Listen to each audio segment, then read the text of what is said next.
Que la paix, bon Dieu, bah, là, rentrer la caillou, rentrer dans l'amour, rentrer dans l'esprit au matin. Nous remercions le Seigneur pour cette grâce qu'il nous fait. Alléluia. Et de pouvoir être debout. Je veux juste vous rappeler ceci. À toutes les fois que vous vous voyez debout dans la présence de Dieu, remerciez le Seigneur parce que l'ennemi travaille. L'ennemi travaille pour que justement nous ne soyons pas debout devant notre Dieu. L'ennemi travaille pour nous écarter de la présence de Dieu. L'ennemi travaille pour nous enlever cette joie que nous avons dans la présence de Dieu. Mais dans le nom de Jésus, malgré le doute qu'il sème, alléluia, nous sommes plus que vainqueurs par celui qui nous a aimés. Alléluia. La lecture a déjà été faite par notre bien-aimée sœur Daphné, qui a si bien lu pour nous dans Michée, chapitre 6. Ce matin, que le Seigneur, amen, vous donne une parole à travers sa prédication, à travers la prédication de sa parole, qu'il vous donne quelque chose afin de pouvoir continuer la route. Alléluia. Nous avions lu dans Michée, chapitre 6, mais particulièrement le verset 8, la prédication va s'installer particulièrement dans le verset 8 et je vais le relire pour vous. On t'a fait connaître, ô homme, ce qui est bien et ce que l'Éternel demande de toi, c'est que tu pratiques la justice, que tu aimes la miséricorde et que tu marches humblement avec ton Dieu. Est-ce que tu peux ouvrir ta Bible et regarde avec moi ce verset? On t'a fait connaître, ô homme, ce qui est bien et ce que l'Éternel demande de toi, c'est que tu pratiques la justice, que tu aimes la miséricorde et que tu marches humblement avec ton Dieu. Et le sujet que je vais partager avec vous ce matin n'est nul autre que celui-ci. Ce que Dieu demande de toi, c'est que tu pratiques la justice. Le prophète Michée, l'auteur de ce livre, était originaire de Moréchek-Gath, situé dans le sud de Juda. Le récit se déroule environ entre l'an 740 et 710 avant Jésus-Christ. Michée était un prophète de la campagne qui dénonçait les dirigeants corrompus. Il dénonçait les faux prophètes. Il dénonçait les sacrificateurs impies, les marchands malhonnêtes, ainsi que les mauvais juges du royaume de Juda. Michée s'éleva contre l'injustice, contre l'oppression des paysans, contre la cupidité, contre l'avarice, contre l'immoralité. Et il avertit le peuple ainsi que ses dirigeants des conséquences sévères qui les attendaient s'ils persistaient dans leur mauvaise voie. Tel à l'époque de Michée, nous nous voyons en face de ces mêmes dilemmes aujourd'hui, en face des dirigeants corrompus, en face des faux prophètes. Nous en avons tellement entendu parler sur les médias ces jours-ci. Les faux prophètes, entre autres chez nous, des faux prophètes qui annoncent tellement de choses terribles. Nous sommes en face de ces dilemmes des marchands malhonnêtes, comme notre pasteur nous disait dimanche dernier. Il a eu affaire avec un vendeur qui l'a vendu une voiture à un prix exorbitant alors que la voiture ne valait pas ce prix. Donc nous sommes justement en face de ces mêmes dilemmes et vous voyez combien de temps que cela fait depuis que Michée était justement dans des situations semblables. Nous nous voyons aussi en face de la cupidité. Nous nous voyons aussi en face de l'avarice dans un monde immoral, dans un monde où les dirigeants ils abusent du pouvoir, où nous voyons toutes sortes d'immoralité. Nous sommes justement vis-à-vis de ces mêmes dilemmes. Mais ce qui est intéressant aujourd'hui, c'est qu'au milieu de ces dilemmes, au milieu de ces désastres, au milieu de ces choses horribles, il existe toujours un faible reste. Est-ce que le peuple de Dieu entend ceci? Il existe toujours un faible reste. Il a existé un faible reste au temps de Michée et aujourd'hui encore il existe un faible reste. D'où vous et moi nous devons lutter pour faire partie de ce faible reste. Michée justement faisait partie de ce faible reste, homme de Dieu, prophète qui exerçait son ministère de prophétie sous le règne de plusieurs rois, Michée eut à parler, à prophétiser, à déclarer les oracles de Dieu au peuple, et dans le but de sensibiliser le peuple, de ramener le peuple, d'attirer l'attention du peuple sur le jugement promis de Dieu. Mais ce qui est intéressant, et ça a toujours été ainsi, nous avons un Dieu d'amour. Malgré nos faiblesses, malgré la désobéissance, malgré le péché, il annonce qu'il va juger. Il annonce qu'il va frapper. Il annonce de nous arranger. Mais si nous prenons le temps de revenir à lui, si nous prenons le temps, amen, de revenir, de faire un pas, de revenir vers lui, eh bien justement, il va user de son amour et de sa miséricorde, malgré qu'il avait promis de frapper, malgré qu'il avait promis des jugements. Michée, justement, était là, au milieu des ténèbres de son temps, pour sensibiliser, pour motiver, pour apporter la lumière et pour déclarer ce que Dieu lui a confié. De nos jours, justement, en face de ces faux prophètes, nous devons, en tant que croyants, avoir le discernement pour que le Seigneur puisse nous aider à discerner. Il y a tellement de choses qui circulent, il y a tellement de fausses prophéties. Donc, si vous et moi, nous n'avons pas le discernement afin de faire le tri dans tout ce qui se passe, Dieu va parler, mais nous n'allons même pas porter attention à ce qui va être dit parce que nous serons confus dans ce monde où il y a tellement de faux prophètes qui annoncent des choses. Mais dans ce temps-là, justement, Michée, il s'adressa au peuple en disant ceci, premièrement, dans les 5 premiers versets.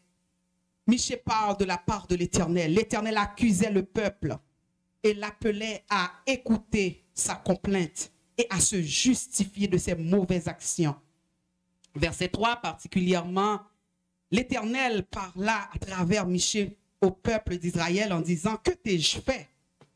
Dieu demande au peuple s'il a failli en quoi que ce soit.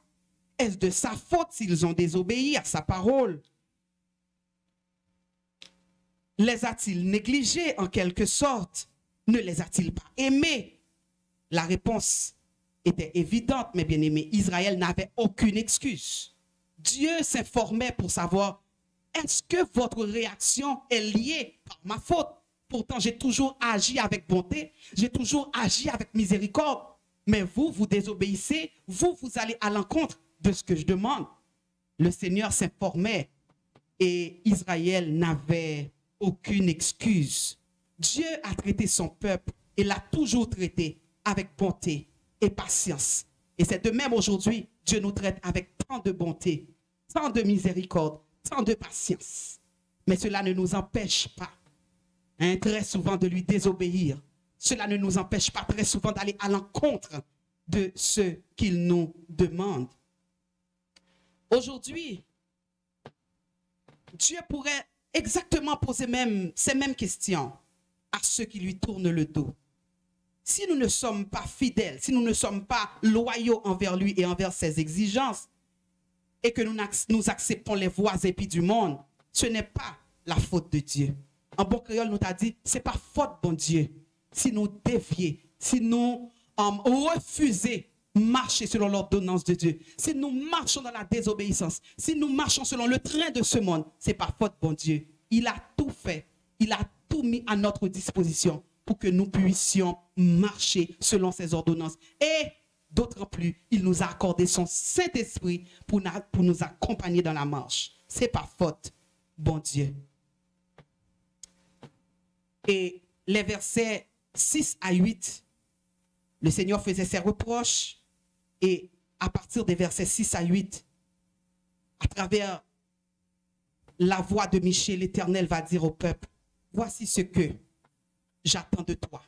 Voici ce que l'Éternel demande de toi. C'est que tu pratiques la justice, que tu aimes la miséricorde et que tu marches humblement avec ton Dieu. Pour cette série de messages, nous allons considérer seulement aujourd'hui la pratique de la justice. Par définition, une simple définition du dictionnaire, la justice, c'est une juste appréciation, une reconnaissance et le respect des droits et du mérite de chacun. Wikipédia nous parle de la justice comme un principe philosophique, juridique et moral fondamental qui permet d'approuver ou rejeter en fonction du mérite de quelqu'un au regard de la morale. Donc là, nous pas privé jusque-là, nous simplement été dans une juste appréciation, reconnaissance et respect des droits et du mérite de chacun. La pratique de la justice ce matin, je m'adresse à des croyants et probablement il peut y avoir toutes sortes de personnes à mon écoute. La pratique de la justice ce matin ne se limite pas seulement à la lutte contre l'injustice, mais la justice est en fait un caractère à part entière pour les chrétiens. Et si nous constatons dans l'Ancien Testament, si vous avez l'habitude de regarder ça, je ne sais pas si vous avez fait la différence, surtout au niveau de l'Ancien Testament, les hommes et les femmes de Dieu qui marchaient dans les voies de Dieu sont souvent appelés justes.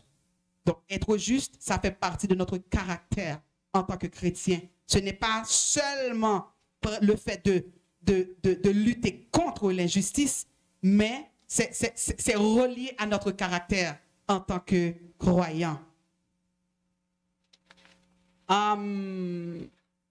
Ces croyants que nous parle l'Ancien Testament, c'est juste, faisaient preuve d'intégrité, de droiture, de bonté et de légalité. Ce caractère se manifeste par l'envie d'être juste, premièrement dans ses pensées. Amen. Ce caractère de juste se manifeste premièrement dans les pensées.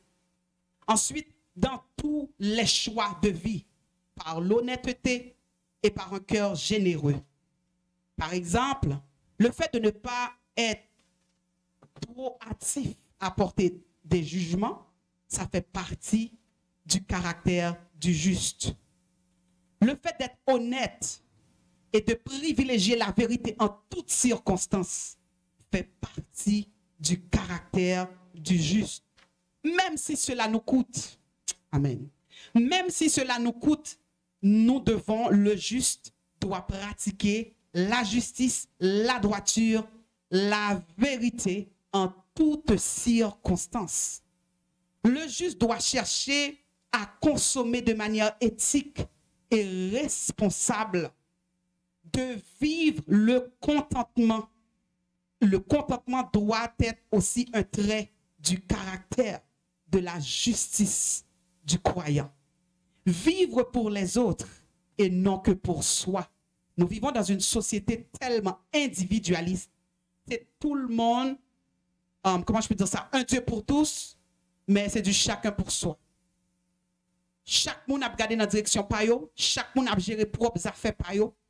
C'est une société individualiste. Et puis qui encourage justement à ce que nous vivions comme ça. Mais nous, en tant que chrétiens, en tant que croyants, ce caractère de juste nous exige à vivre non seulement pour nous, mais également pour les autres. Ce caractère de juste nous exige à porter une attention particulière aux autres.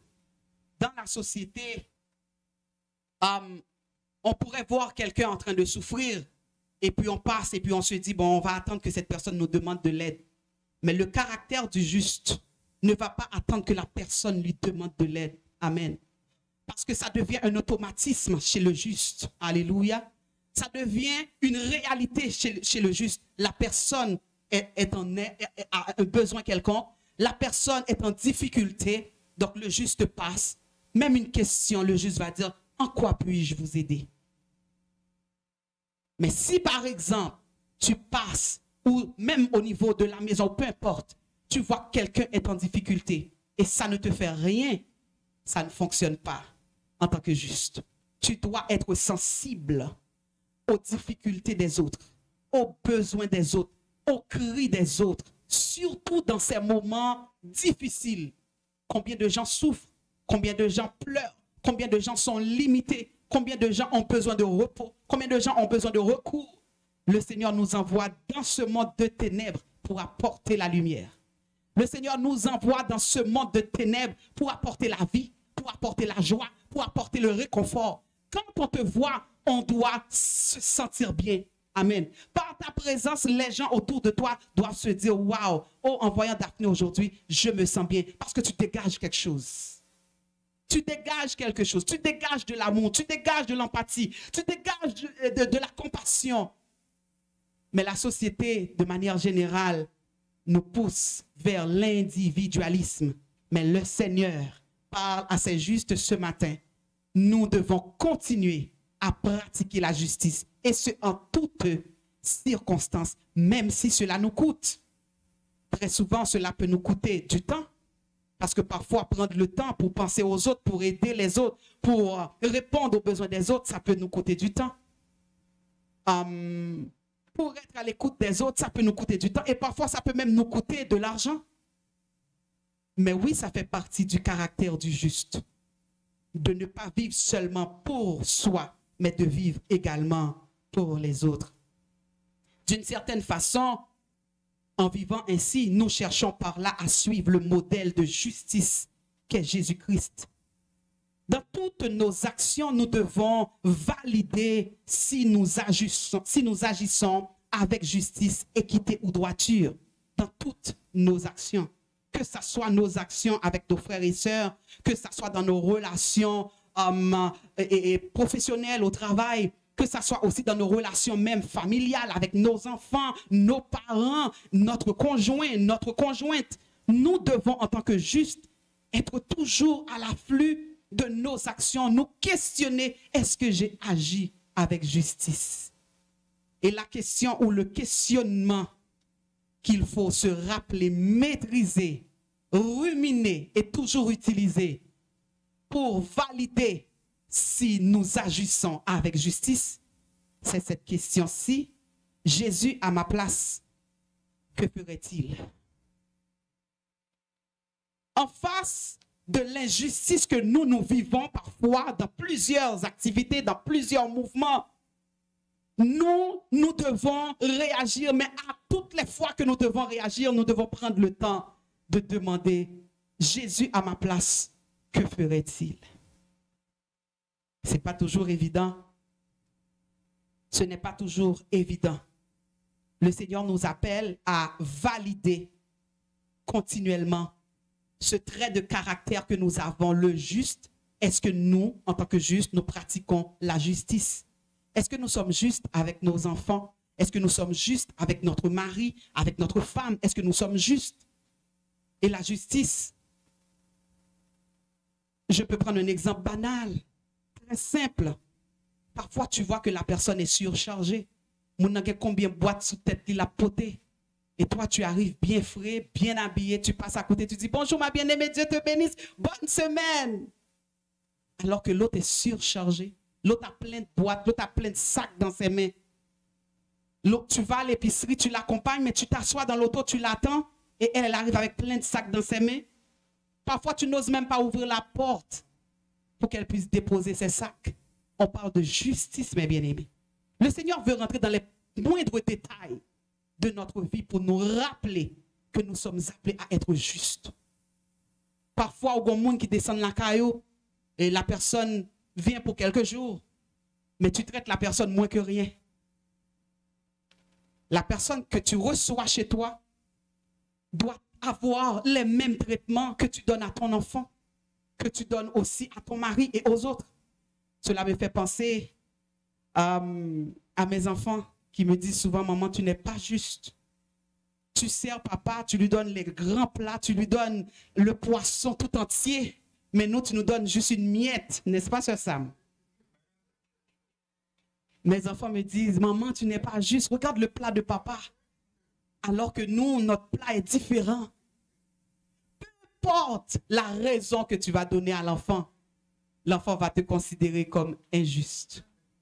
Même lorsque, parfois, je leur dis, mais non, mais papa est un adulte, il ne peut pas manger la même quantité que toi, ou Léna, il ne peut pas manger la même quantité que toi. J'essaie de trouver une excuse ou dire quoi que ce soit. Les enfants disent, non, maman, tu es injuste. Tu donnes un poisson entier à papa et nous, tu nous donnes des morceaux.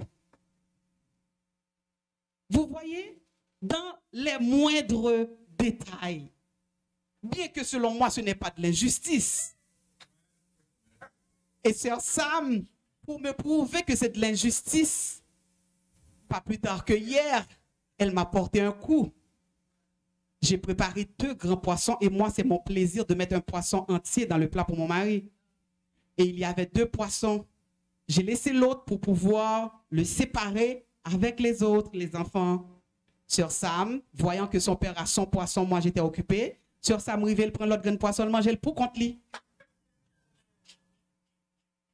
La justice. Et lorsque m'a dit, côté poisson, Samira, ben non, ben papa a un poisson, ben moi j'ai un poisson aussi. Dieu nous demande d'être juste dans nos actions. Même les actions les plus minimes. Comment traitons-nous les autres autour de nous? Comment traitons-nous les autres autour de nous? Très souvent, nous valorisons les gens de l'extérieur, mais les gens de la maison, nous les minimisons. Nous les piétinons. Très souvent, nous célébrons les frères à l'église. Mon frère, ma soeur, comment était ta semaine? Waouh, je suis si content de te voir. Gloire à Dieu, tu es belle. Et l'autre à la maison, quand tu la vois, tu n'oses même pas le regarder. Tu ne sais même pas quelle couleur, quel habit qu'elle avait mis. Tu ne sais même pas. Tu ne l'encourages même pas. Tu ne la félicites même pas. La justice. Je ne sais pas pourquoi Dieu nous envoie ce message ce matin. J'ai assez lutté pour changer de sujet. Mais le Seigneur m'envoie dans la justice. Le Seigneur veut que même dans les moindres détails, que nous soyons justes les uns envers les autres. Paul exhorte les croyants dans Philippiens chapitre 4, verset 8, verset que j'aime beaucoup. Au reste, frères, que tout ce qui est vrai, tout ce qui est honorable, tout ce qui est juste, tout ce qui est pur, tout ce qui est aimable, tout ce qui mérite l'approbation, de ce qui est vertueux et digne de louange, soit l'objet de vos pensées en Jésus-Christ. La justice se pratique d'abord au niveau de nos pensées. Parce que bien avant de commettre l'action, c'est dans notre cerveau que ça se passe. C'est dans nos pensées que ça se passe. Bien avant de même parler, de dire quoi que ce soit, tout se passe ici d'abord. L'apôtre Paul encourage les croyants à faire un ménage au niveau des pensées. Alléluia. Un ménage au niveau des pensées. J'ai eu à prêcher sur ce sujet, notre pensée, notre plus grand champ de bataille. Et c'est vrai. Très souvent, nous sommes très motivés, nous sommes réveillés du bon pied, nous voulons commettre de bonnes actions.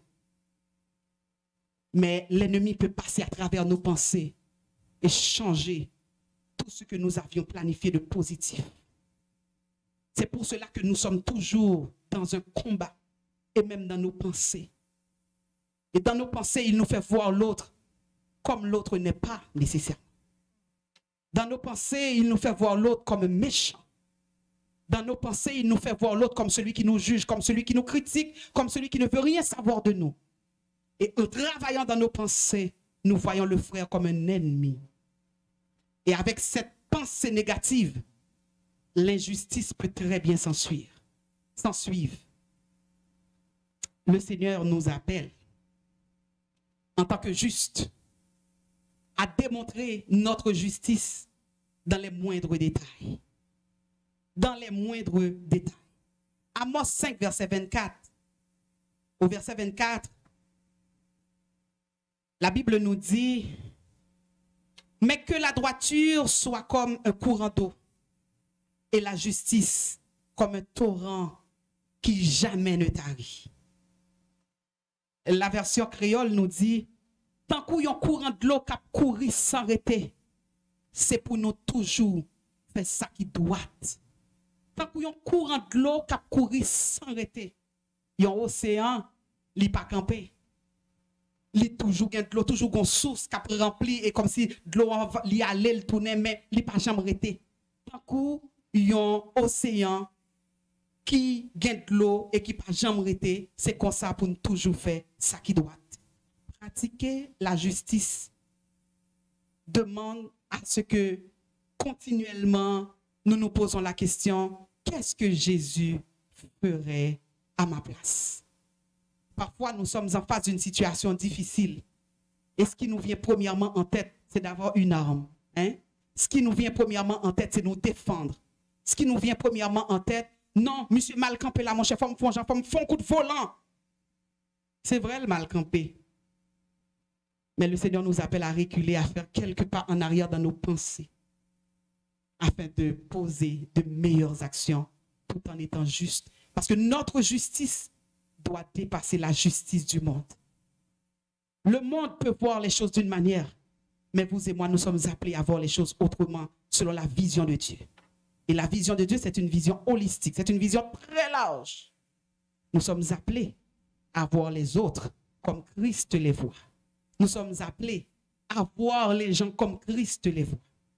Donc la justice. En Philippiens, au chapitre 2, verset 14-15, Paul exhorte les Philippiens en disant, faites toutes choses sans murmure, ni hésitation, afin que vous soyez irréprochables et purs. Afin que vous soyez irréprochables et purs, des enfants de Dieu irrépréhensibles au milieu d'une génération perverse et corrompue, parmi laquelle vous brillez comme des flambeaux dans le monde. Au verset 16, il dit, portant la parole de vie, et je pourrai me glorifier au jour de Christ de n'avoir pas couru en vain, ni travaillé en vain. Faites toutes choses sans murmure. Par ce verset, je comprends que le juste ne doit pas murmurer. Le juste ne doit pas murmurer et hésiter. Le juste doit avoir un comportement irréprochable et pur.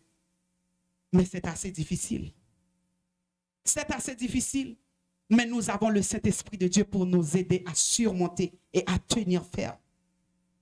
Paul continue pour dire, en essayant de vivre, de mener une vie de justice, une vie sans murmure, une vie de droiture, une vie d'intégrité, nous serons perçus comme des enfants de Dieu, des enfants irrépréhensibles.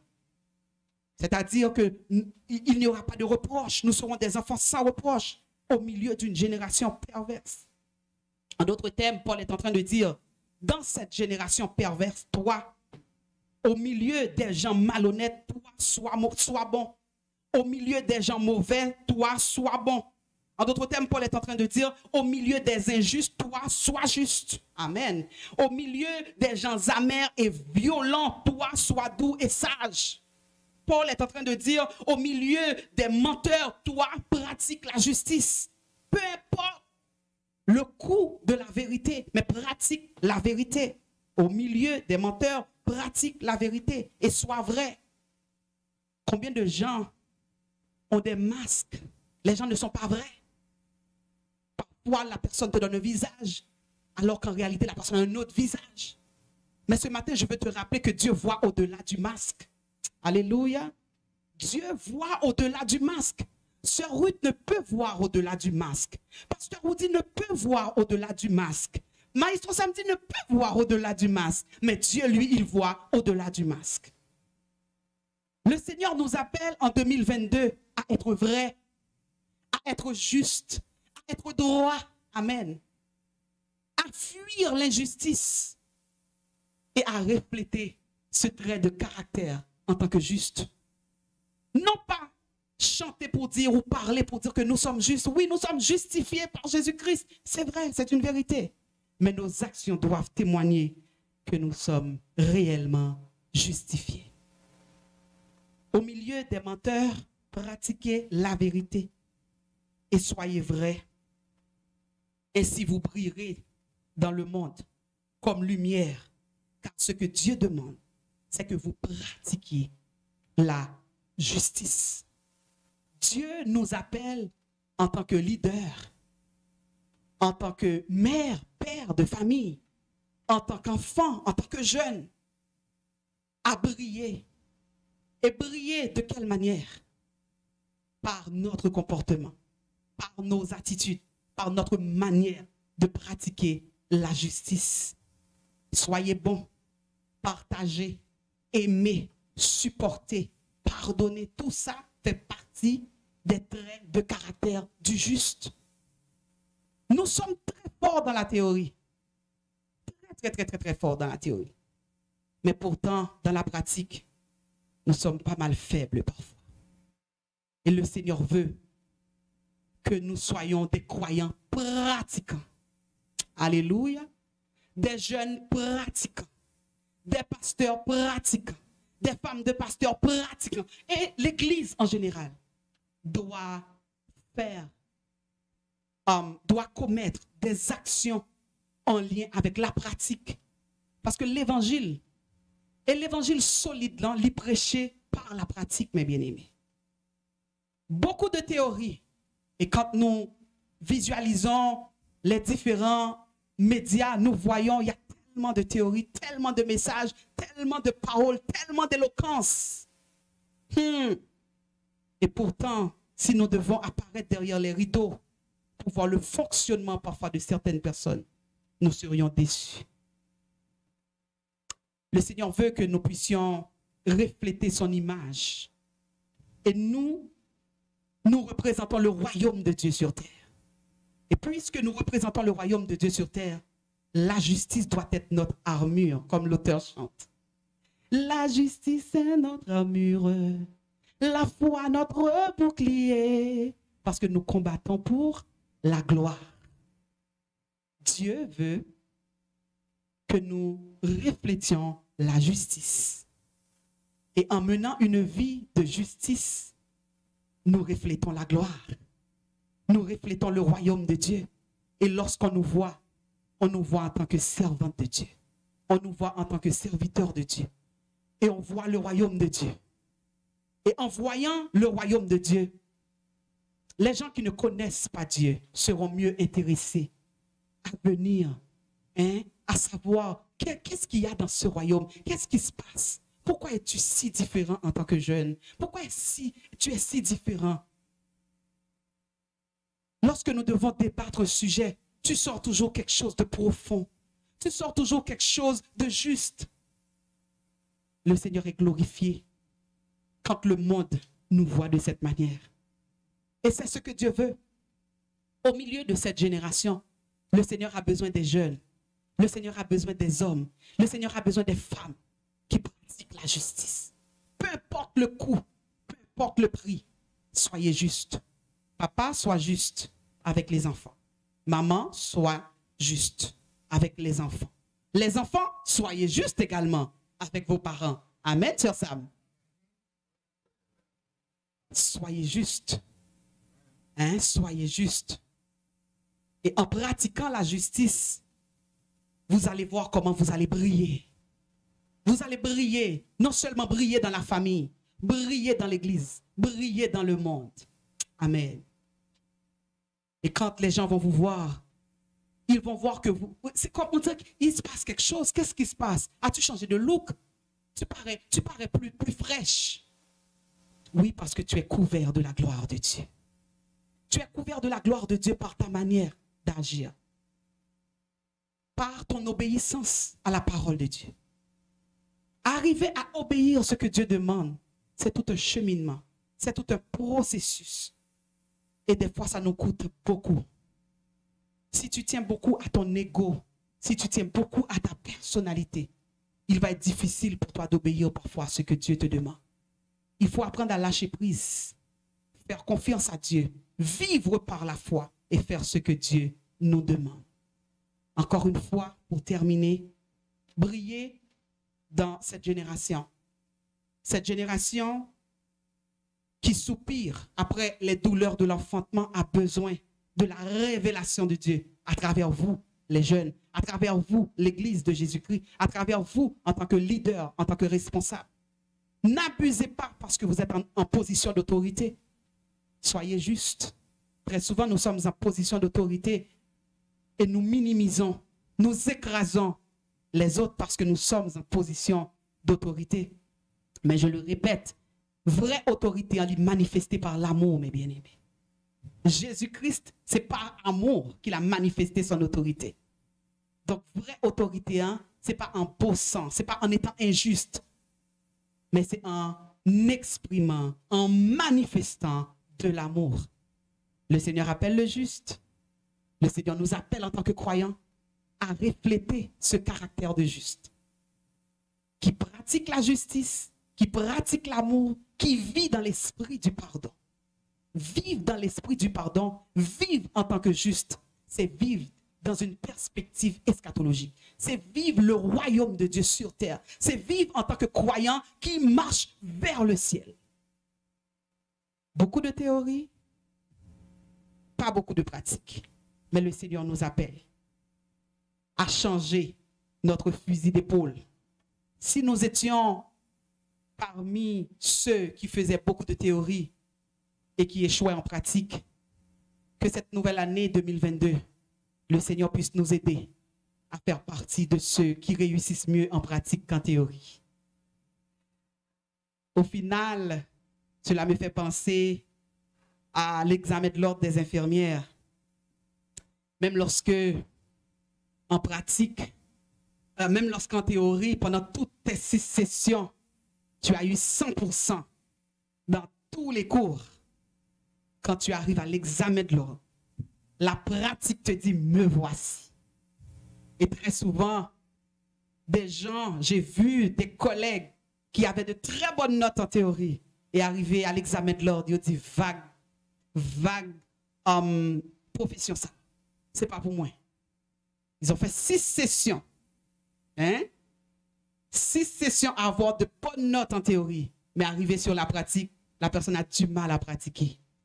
Et la personne reconnaît ses faiblesses et abandonne la profession. Ça arrive. J'ai vu des gens abandonner. Et j'ai vu des gens aussi dans la pratique au pied du mur. Et cela me fait penser à notre Seigneur. Gonjou Cap Vini, ce n'est pas théorique pour le faire surface. Alléluia. Mais c'est la pratique qui peut le faire surface. Par contre, si vous avez 100% en théorie. Par contre, si vous avez 90% en théorie. Alléluia. Par contre, qui note tout en théorie. Mais l'Éternel en 2022 voulait pour que 100% en pratique. En tant que juste, personne régénérée, qui vit du royaume de Dieu, qui représente le royaume de Dieu et qui vit dans cette perspective eschatologique. Soyez bénis, vivons en tant que justes, continuons de refléter la gloire, continuons, alléluia, de refléter le royaume de Dieu dans notre manière d'être, dans notre manière d'agir. Et ainsi, nous continuons de briller dans le monde. Qu'il en soit ainsi pour nous. Soyez bénis, que le Seigneur vous bénisse.